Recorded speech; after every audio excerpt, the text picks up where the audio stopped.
क्या आपने कभी सोचा है अगर आप एसआईपी शुरू कर रहे हो और अचानक मार्केट 50% गिर जाए तो क्या होगा? क्या आपका पैसा आधा हो जाएगा? क्या एसआईपी बंद कर देनी चाहिए? या यही वो टाइम है जहां असली पैसा बनता है? 2008 में जब पूरी दुनिया का मार्केट क्रैश हुआ था, लोगों के पोर्टफोलियो 50 से 60% तक गिर गए थे, लेकिन एक छोटी सी कैटेगरी थी इन्वेस्टरों की जो पैनिक नहीं हुए, जिन्होंने एसआईपी बंद नहीं की, और आज वही लोग करोड़ों में खेल रहे हैं। इस वीडियो में हम समझेंगे कि बेयर मार्केट में एसआईपी का असली बिहेवियर, 2008 क्रैश से मिले रियल लेसन्स, क्यों ज़्यादातर लोग लॉस में रहती है, और कैसे स्मार्ट इन्वेस्टर्स वही गिरावट में पैसा बनाती है। बेयर मार्केट का मतलब सिर्फ मार्केट गिरना नहीं होता, यह असल में एक इमोशनल टेस्ट होता है। जब मार्केट करीब 20% या उससे ज़्यादा गिरता है तो उसे बेयर मार्केट कहा जाता है। लेकिन असली परेशानी नंबर में नहीं होती, बल्कि हमारे दिमाग और साइकोलॉजी में होती है। जब आप रोज़ अपना पोर्टफोलियो खोलते हो और देखते हो कि 10% गिर गया, 20% गिर गया, 35% गिर गया, तो अंदर से डर और घबराहट बढ़ने लगती है। ऐसे समय पर दिमाग आपको गलत फैसले लेने के लिए मजबूर करता है। वह कहता है अब और मत रुको, सब बेच दो। यही वो समय होता है जहाँ ज़्यादातर लोग हार मान लेते हैं। लेकिन सच ये है कि बेयर मार्केट ही वो समय होता है जहाँ धैर्य रखने वाले लोग आगे चलकर बड़ा फायदा कमाती है। 2008 का समय पूरी दुनिया के लिए बहुत कठिन था। इस साल एक बड़ी फाइनेंशियल क्राइसिस आई जिसने मार्केट को हिला कर रख दिया। शुरुआत हुई यूएस के हाउसिंग बबल से। लोगों ने ज़्यादा लोन लेकर घर खरीदे, लेकिन जब कीमतें गिरने लगी तो लोग लोन चुकाने में असमर्थ हो गए।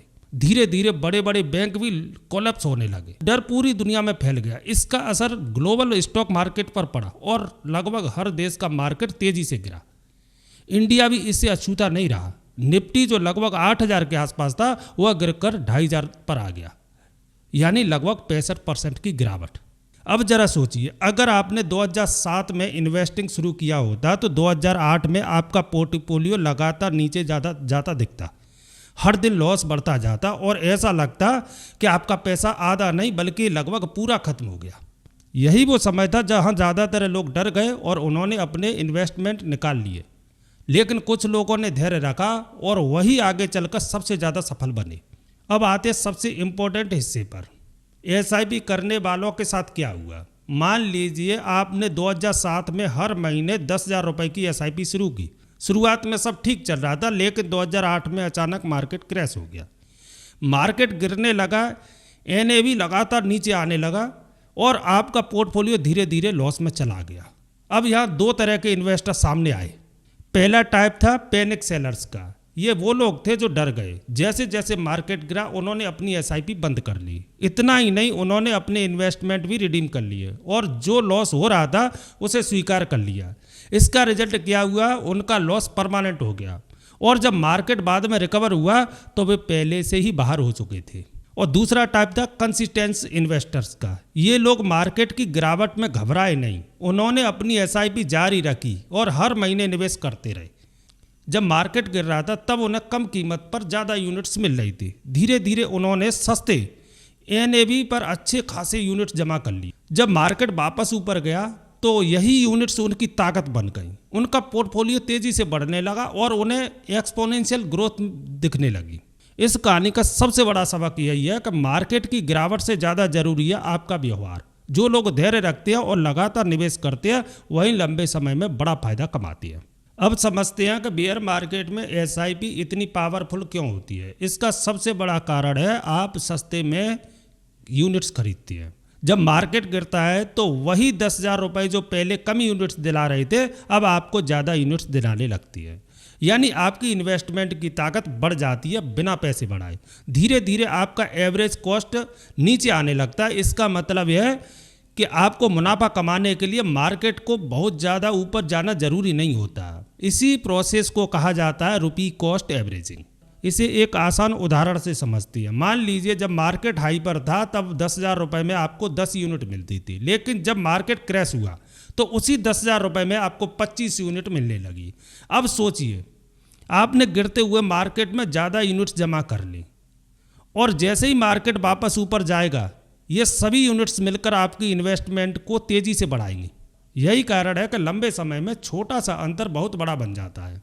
जो लोग गिरावट के समय भी लगातार एसआईपी करते रहते हैं, वे अनजाने में ही अपने फ्यूचर के लिए मजबूत नींव बना रही होती है। इसलिए बेयर मार्केट डरने का समय नहीं है, बल्कि समझदारी से निवेश जारी रखने का समय है। लंबे समय में ही अनुशासन आपको बेहतर रिटर्न और सही वेल्थ बनाने में मदद करता है। 2009 से लेकर 2014 तक मार्केट ने धीरे धीरे रिकवर करना शुरू किया। शुरुआत में ग्रोथ कम धीमी थी, लेकिन समय के साथ एक मजबूत बुल रन देखने को मिला। अब यहाँ असली फर्क दिखाई दिया। जिन लोगों ने गिरावट के समय भी अपनी एसआईपी जारी रखी थी, उनके पास पहले से ज़्यादा यूनिट्स जमा हो चुकी थी। साथ ही उनका एवरेजिंग कॉस्ट भी काफ़ी नीचे आ गया था। इसका मतलब था जैसे ही मार्केट ऊपर बढ़ना शुरू हुआ, उन्हें तेज़ी से फ़ायदा मिलने लगा। दूसरी तरफ जो लोग डरकर मार्केट से बाहर निकल गए थे, वे इस रिकवरी का हिस्सा ही नहीं बन पाए। जैसे जैसे मार्केट ऊपर गया, कंसिस्टेंसी इन्वेस्टर का पोर्टफोलियो तेज़ी से बढ़ने लगा। उनके रिटर्न धीरे धीरे नहीं बल्कि तेज़ गति से बढ़ते हुए दिखाई देने लगे। यही वो समय था जहां असली पैसा बना। इस पूरी कहानी से एक बात साफ होती है, गिरावट के समय धैर्य रखना आसान नहीं होता, लेकिन वही धैर्य आगे चलकर बड़े रिटर्न में बदल सकता है। इसलिए मार्केट की रिकवरी का फायदा वही लोग उठाती हैं जो मुश्किल समय में भी निवेश जारी रखती हैं। बेयर मार्केट के समय ज़्यादातर इन्वेस्टर कुछ आम गलतियां करते हैं जो उनके लॉन्ग टर्म रिटर्न को नुकसान पहुंचाती हैं। पहली और सबसे बड़ी गलती है एसआईपी बंद कर देना। जब मार्केट गिरता है तो डर के कारण लोग अपनी एसआईपी रोक देती हैं, लेकिन यही वो समय होता है जब सस्ते यूनिट्स मिल रही होती हैं। एसआईपी बंद करना मतलब भविष्य के फायदे से खुद को दूर करना। दूसरी बड़ी गलती है बॉटम प्रेडिक्ट करने की कोशिश करना। कई लोग कहते हैं कि अभी और गिरेगा, बाद में इन्वेस्ट करेंगे, लेकिन सच्चाई यह है कि मार्केट का सही बॉटम कोई भी सटीक तरीके से नहीं बता सकता। इंतजार करते करते अक्सर लोग सही मौका खो देती है। तीसरी गलती है न्यूज़ देखकर पैनिक करना। बेयर मार्केट में न्यूज़ और मीडिया ज़्यादातर नेगेटिव बातें दिखाती हैं। इससे डर और चिंता बढ़ती है और लोग जल्दबाजी में गलत फैसले ले लेती हैं। याद रखें, मार्केट में उतार चढ़ाव सामान्य है, लेकिन अगर आप इन गलतियों से बचते हैं और धैर्य बनाए रखते हैं तो आप बेहतर परिणाम पा सकते हैं। अब समझते हैं कि स्मार्ट इन्वेस्टर बेयर मार्केट में क्या करते हैं। उनकी सोच और तरीका ही उन्हें दूसरों से अलग बनाता है। सबसे पहले वे अपनी एसआईपी जारी रखती हैं। वे जानते हैं कि कंसिस्टेंसी टाइमिंग से ज़्यादा महत्वपूर्ण होती है। मार्केट ऊपर हो या नीचे, वे बिना रुके निवेश करती रहती है। दूसरी बात, वे गिरावट में एक्स्ट्रा बाइंग करती है। जब मार्केट नीचे जाता है तो वे उसे मौका समय मानती हैं, डर नहीं। अगर उनके पास अतिरिक्त पैसा होता है तो वे लमसम इन्वेस्टमेंट भी जोड़ती हैं। इससे उन्हें सस्ते दाम पर ज़्यादा यूनिट्स मिलती है।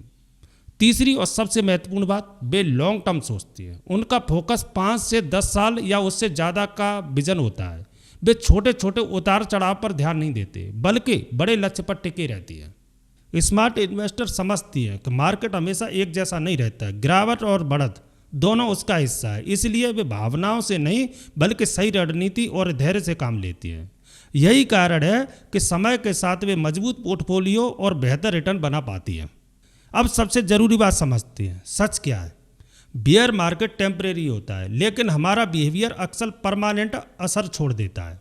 मार्केट में गिरावट आना एक सामान्य प्रक्रिया है। इतिहास बताता है कि समय के साथ मार्केट फिर से रिकवर करता है और नई ऊंचाइयों तक भी पहुंच सकता है। लेकिन समस्या मार्केट में नहीं, समस्या हमारे फैसलों में होती है। जब मार्केट में गिरावट आती है तो कई इन्वेस्टर्स डर और चिंता में आकर जल्दबाजी में गलत निर्णय लेते हैं और वे अपने इन्वेस्टमेंट बेच देती है या एसआईपी बंद कर देते हैं। इसके कारण वे मार्केट की रिकवरी का हिस्सा ही नहीं बन पाते।